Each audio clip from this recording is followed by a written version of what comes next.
ఓం శ్రీమాత్రే నమః. ఈరోజు మాఘమాసంలోని 15వ రోజు మాఘపురాణం యొక్క 15వ అధ్యాయం గురించి తెలుసుకుందాం. జ్ఞానశర్మ కథ. గృత్రుమ్మదుడు జహ్నుతో నిట్లనెను. తపమాచరించు బ్రాహ్మణునకు శ్రీహరి ప్రత్యక్షమయ్యెను. బ్రాహ్మణుడు శ్రీహరికి నమస్కరించి నిలిచియుండెను. అప్పుడు శ్రీహరి, ఓయి, నీవు మరలా నా కోరిక కోరి తపమాచరించితివి, ఎందులకు? నీ మనస్సులో ఏమి ఉన్నది చెప్పమని అడిగెను. అప్పుడు ఆ విప్రుడు, స్వామి, నాకు పుత్రవరమునిచ్చి సంతోషము కలిగించితివి. నీ మాట ప్రకారము పుత్రుడు కలిగెను. కానీ నారద మహర్షి వచ్చి ఈ బాలుడు 12 సంవత్సరముల తర్వాత మరణించునని చెప్పి వెళ్ళెను. నీవిచ్చిన వరమిట్లయినది. నా దుఃఖమును పోగొట్టుకొనగోరి తపమాచరించితిని అని శ్రీహరికి విన్నవించెను. అప్పుడు శ్రీహరి, ఓయి, ఉత్తముడైన నీ పుత్రునకు 12వ సంవత్సరమున గండము కలుగుటకు కారణమును వినుము.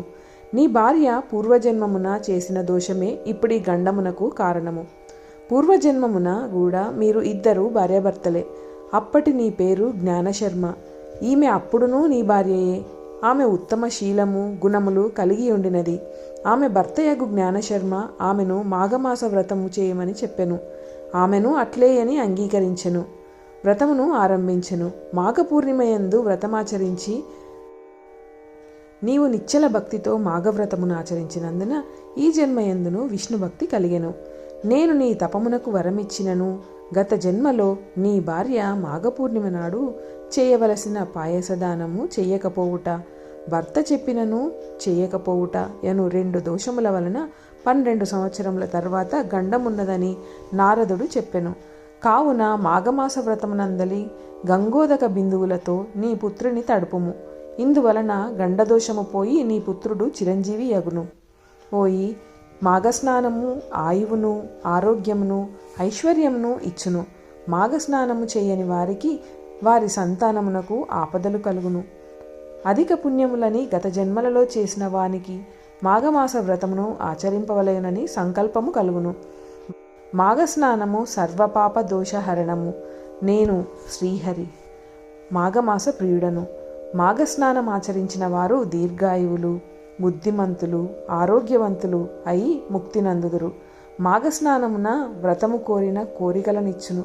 మాఘవ్రత బ్రహ్మ, శివుడు, లక్ష్మి, పార్వతి, సరస్వతి, ఇంద్రుడు, వశిష్ఠుడు, జనకుడు, దిలీపుడు, నారదుడు వీరు మాత్రమే బాగుగా తెలిసినవారు. ఇతరులు దాని మహిమను పూర్తిగా నెరుగరు. మాఘవ్రత మహిమ కొంతయే తెలిసిన వారు, పూర్తిగా తెలియని వారు కలరు. దీని మహిమ అందరికీ తెలియదు. నా భక్తులు మాఘవ్రత పారాయణులు మాత్రమే మాఘవ్రత మహిమను ఎరుగుదురు. ఎన్నో జన్మల పూర్వపుణ్యమున్న వారికే మాఘవ్రతము ఆచరింపవలయునను బుద్ధి కలుగును. నీ పుత్రుని మాఘమాస ప్రాతకాలమున గంగాజలముతో తడుపుము. వాని గండదోషము తొలగునని శ్రీహరి అంతర్హితుడయ్యను. బ్రాహ్మణుడును శ్రీహరి అనుగ్రహమునకు సంతోష పరవశుడయ్యను. బాలుని శ్రీహరి చెప్పినట్లుగా మాఘవ్రత గంగాజలముచే తడిపెను. బాలునకును శ్రీహరి దయవలన గండదోషము తొలగి చిరంజీవి అయ్యను. మృత్యుభయము తొలగెను. బ్రాహ్మణుడును ఆ బాలునకు 3వ సంవత్సరమున చూడాకర్మను చేసెను. ఆయా సంవత్సరములయందు చేయదగిన సంస్కారములను చేసి విద్యాభ్యాసమునకై గురుకులమునకు పంపెను. 12వ సంవత్సరమున మృత్యుదోషము శ్రీహరి కృపచే మాఘవ్రత మహిమ వలన పరిహారమయ్యెను. ఆ బ్రాహ్మణుడు, వాని భార్య, పుత్రుడు అందరును సుఖముగా సంతోషములతో కాలము గడిపిరి. ఆ బ్రాహ్మణుడు పుత్రుడు గృహస్థుని చేసి యోగమహిమచే శరీరమును విడిచి శ్రీహరి సాన్నిధ్యమును చేరెను. జహ్ను మునివర్య, మాఘవ్రతమునకు సాటి అయినది మరొకటి లేదు.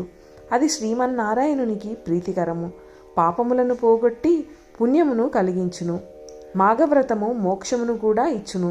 ఈ వ్రతమును అన్ని వర్గముల వారును ఆచరించి ఇహలోక సౌఖ్యములను, నిశ్చలమగు హరిభక్తిని పొంది సంసార సముద్రమును తరించి పరలోక సుఖమును కూడా పొందవచ్చును. ఈ వ్రతము సర్వజన సులభము, సర్వజన సమాచరణీయము అని గృతమృద మహర్షి జహ్నుమునికి వివరించెను. ఈ విధంగా మాఘపురాణంలోని 15వ అధ్యాయము సమాప్తము. సర్వే జన సుఖినో భవంతు, సమస్త సన్మంగళాని భవంతు. వీడియోలు కనుక మీకు నచ్చినట్లయితే లైక్ చేసి షేర్ చేయండి. సబ్స్క్రైబ్ చేసి బెల్ ఐకాన్ కూడా క్లిక్ చేయండి. మీకు కావాల్సిన మరిన్ని వీడియోల కోసం మా కామెంట్ బాక్స్లో తప్పకుండా కామెంట్ చేయండి. Thank you for watching.